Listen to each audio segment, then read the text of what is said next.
This video is for Mike White. Hi, Mike.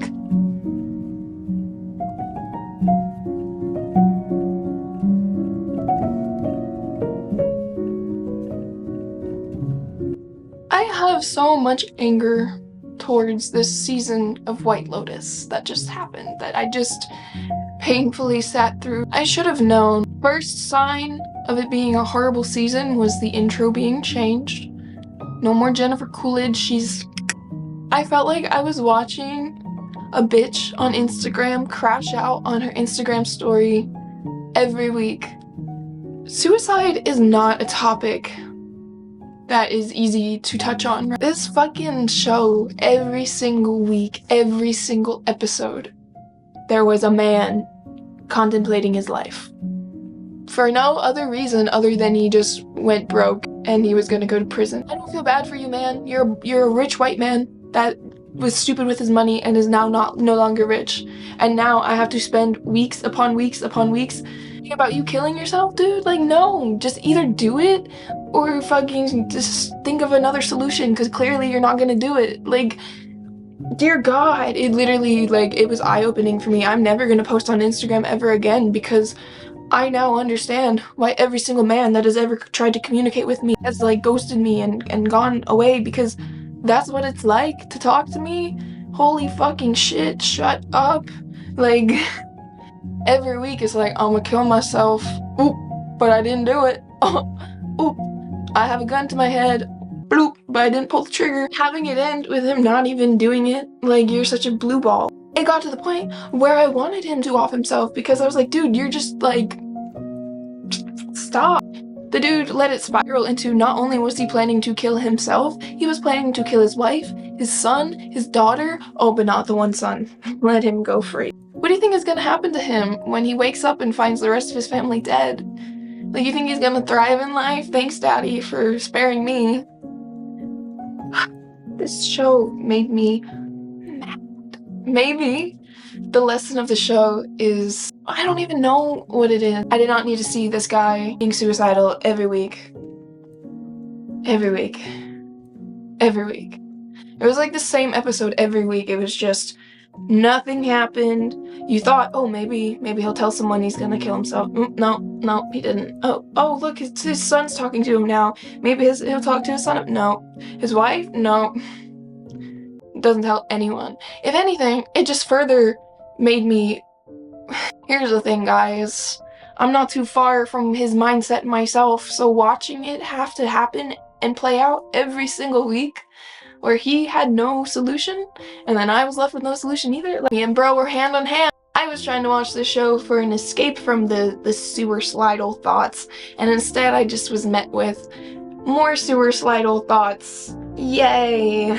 Suicidal thoughts for everyone. Let's go. Let's just all fucking get in line. And I'm just kidding. But that's literally where White Lotus brought me down to. That's insane for me, considering the movies I watch. Like, there's so many much darker topics talked about and touched on. But they're depicted in an artistic, cinematic way. Or it's depicted in, like, a terrifying way. But the way that White Lotus depicted it was so fucking boring, and it made me want to off myself even more, because I was like, dude.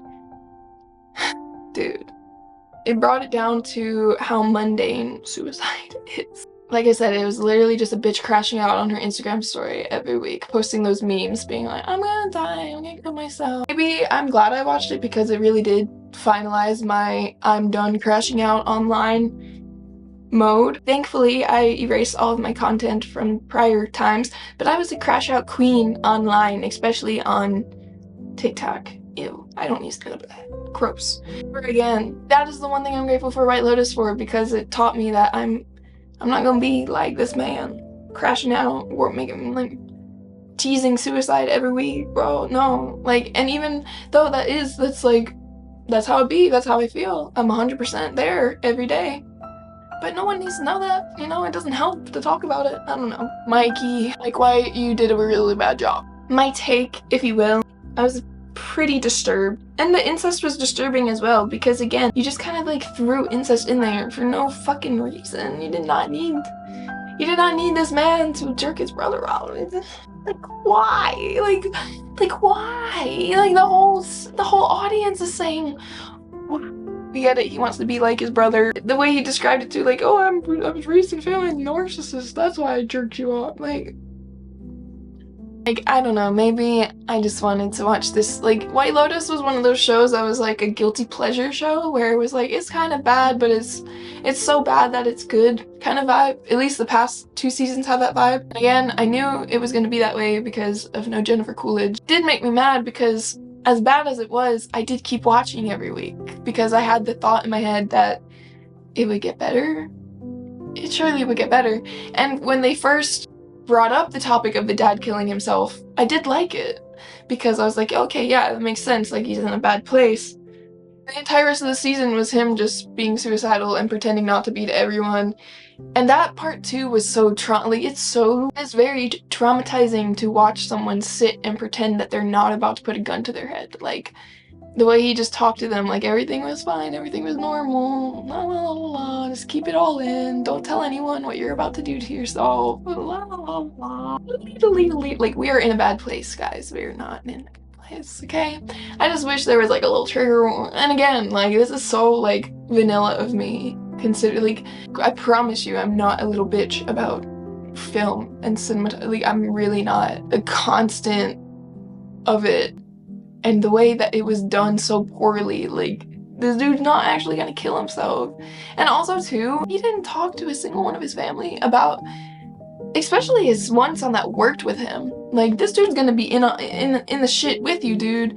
Like, but also, don't you think that there's other solutions? And like, yeah, sure, they told you, oh, I couldn't live poor, but they're telling you that without being aware that it's actually a reality. People say a lot when it's not actual reality that they have to live through, but when it becomes reality, you know, you figure shit out, you try and get through it. The whole seed thing was just basically bullshit pointlessness, because no one even died from that.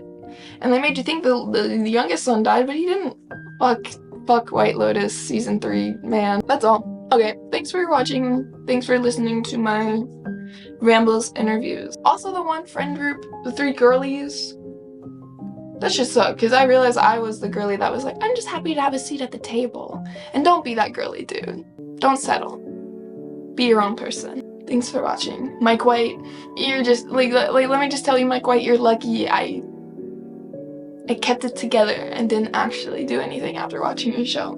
Because I would have wrote you in my fucking note. I would have blamed you, okay? You would have been one of the reasons why I did it, okay? Just so you know.